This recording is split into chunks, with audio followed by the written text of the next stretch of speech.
जय दुर्गा माता की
సనాతన ధర్మ పరిరక్షణ సందర్భంగా పవన్ కళ్యాణ్ గారు చేపట్టినటువంటి దీక్ష మద్దతుగా 3 కార్యక్రమాలను నిర్వర్తించమని జనసేన పార్టీ వారు ఆదేశాల మేరకు ఈ రోజున మొట్టమొదటి కార్యక్రమంగా దీపారాధన కార్యక్రమాన్ని మన సంత చెరువు వద్ద ఉన్నటువంటి కనకదుర్గమ్మ దేవాలయంలో దీపారాధన కార్యక్రమాన్ని అందరూ జనసేన నాయకులు, కూటమి తెలుగుదేశం వారు, బీజేపీ కూటమి ప్రభుత్వం అందరం కలిసి ఇక్కడ భక్తులు చుట్టుపక్కల ఉన్నటువంటి భక్తులందరం కలిసి కార్యక్రమాన్ని చేపట్టాం.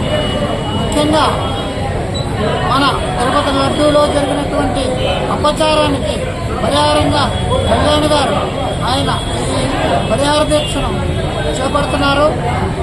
అందులో భాగంగా రేపు పవన్ కళ్యాణ్ గారు మెట్రో మీదుగా తిరుపతి వెంకటేశ్వర స్వామి దర్శనం చేసుకుని దానికి ప్రాయశ్చిత్తం చేసుకోవడానికి ఈ యొక్క కార్యక్రమాన్ని చేసి 11 రోజులు మాలాధారణ చేసి ఒక దీక్షను చేపట్టారు.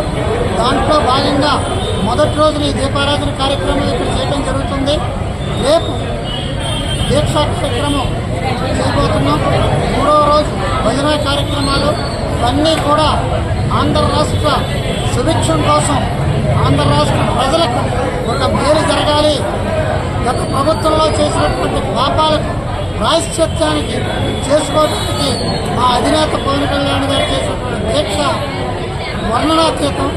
దానికి మద్దతుగా ఆయనతో పాటు ప్రతాపక్తిగా చేయాలని చెప్పి ఆంధ్ర రాష్ట్రంలో ఉన్న 50 మంది విశేష స్పందన ఇచ్చి వారికి మద్దతుగా మేమంతా ముందుకు నడుస్తూ ఈ కార్యక్రమాలు అన్ని చోట్ల కూడా చేయడం జరుగుతుంది. కాబట్టి ఈ యొక్క కార్యక్రమం అన్ని హిందూ మతాలనే కాదు ఈ రోజున వచ్చి ఈ దీపారాధన కార్యక్రమంలో పాల్గొనడం చాలా గర్వకారణం.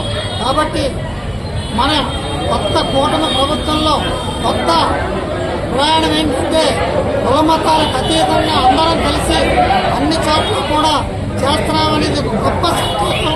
ఈ సంకేతాన్ని పురస్కరించుకొని ఆంధ్రప్రదేశ్ రాష్ట్రం ఇంకా ముందు చాలా ఉన్నత స్థాయిలో వెళుతుంది. ఇది ఒక గొప్ప సంకేతం. కాబట్టి అందరూ కూడా రేపు జరగబోయే దీక్షా కార్యక్రమంలో కూడా పాల్గొవలసిందిగా నేను కోరుకుంటూ ఇక్కడికి వచ్చినటువంటి మీడియా మిత్రులకు